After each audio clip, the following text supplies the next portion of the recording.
Policing has been under the microscope, especially after the officer-involved killings of George Floyd and Dante Wright. Now, a new extensive study is released that impacts the city of Brooklyn Park. Last fall, Brooklyn Park hired St. Paul-based Wilder Research to evaluate policing, community safety, and violence prevention. The research group released its report to Brooklyn Park city leaders this past week. As reporter Sonia Goen shows us, this comes at a time when gun violence in the city is at an all-time high. Brooklyn Park is one of the most diverse cities in the state. After the George Floyd incident, city officials decided to review police policies and procedures to better improve community relations. This has been a project where there's been robust engagement and enthusiasm. Wilder researchers unveiled their findings during Monday's city council meeting. They've been collecting data since December. The nonprofit interviewed 50 people who live or work in the community for the study. So the purpose of the study was to understand root causes of violence in Brooklyn Park. We also were charged with developing recommendations for improving community safety. The report produced 3 changes the city could make to improve public safety. The first includes focusing on prevention. The city's outreach youth team is already working towards that goal. The group known as the Blue Shirt Crew is often used to de-escalate situations. Just trying to preemptively build relationships and engage with them in spaces that are welcoming and comfortable for them. The second recommendation calls for improving early intervention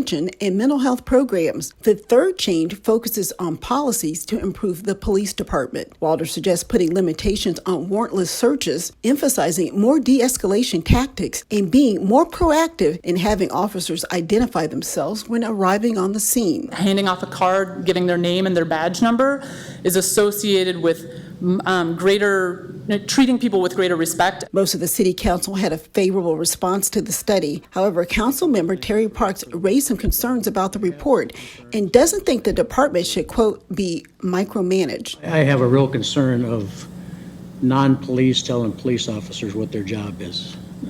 A real concern about that. We reached out to Brooklyn Park Police to get reaction, and they told us they're still looking over the data. Meanwhile, the City Council will further look into the findings during an upcoming work session. In Brooklyn Park, Sonia Goins, CCX News. Efforts to jumpstart the Bottineau Blue Line extension project take place this coming week. Several in-person open houses will be held as well as virtual community meetings. Blue Line project staff will take feedback on potential station locations. The newly proposed alignment will greatly impact Robbinsdale because the route is now planned to go down the middle of County Road 81.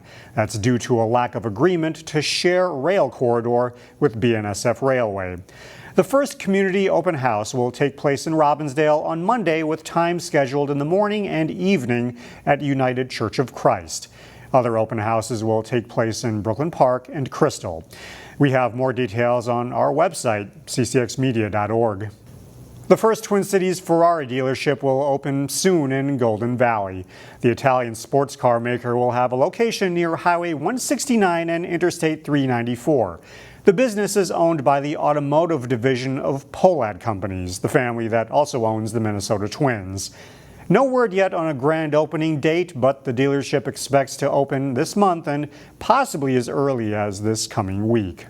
The COVID-19 pandemic created a new class of entrepreneurs. One of those is a graduate of Cooper High School who created a contactless courier service that is only a click away on your smartphone. I met up with him to see how it works. With much of society reopened, the hustle and bustle of everyday life has returned. And for people who are constantly on the go, convenience has never been more important or as readily available. Yeah, delivery market exploded during COVID in particular. The delivery for food alone just went out of this world, and why wouldn't we want that convenience for absolutely everything? These days, with the push of a smartphone button, people can have complete strangers drive them places, or they can have food brought to them from restaurants that don't have their own delivery service. But according to John Shane, such convenience doesn't exist if you're just trying to get stuff from point A to point B. The businessman, he needs his dry cleaning picked up. Your kid's going to forget his baseball bat, and you're not going to be able to get it to him. To help solve that problem, Shane helped develop a courier app called Trunkdrop. You would order it like an Uber or a Lyft, and it would show up. The person would open the trunk from the inside of the car. You would place your package in the car, shut it. It would drive to the receiver's house or business, etc., and then the trunk would open. The receiver would then take the package out of the trunk. It's an on-demand service that Shane says isn't quite like a traditional courier. It's usually scheduled. It's a day, 2 days, typically even Prime is like that.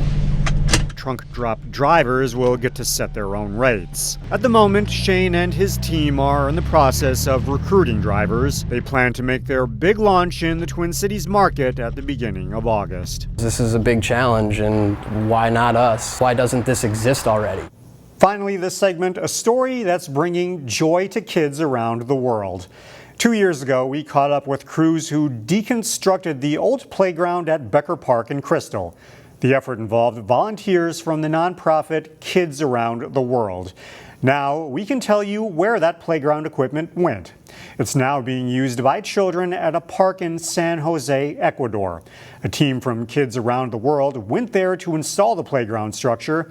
Kids Around the World has been doing projects like this since its founding more than 25 years ago. We'll be right back.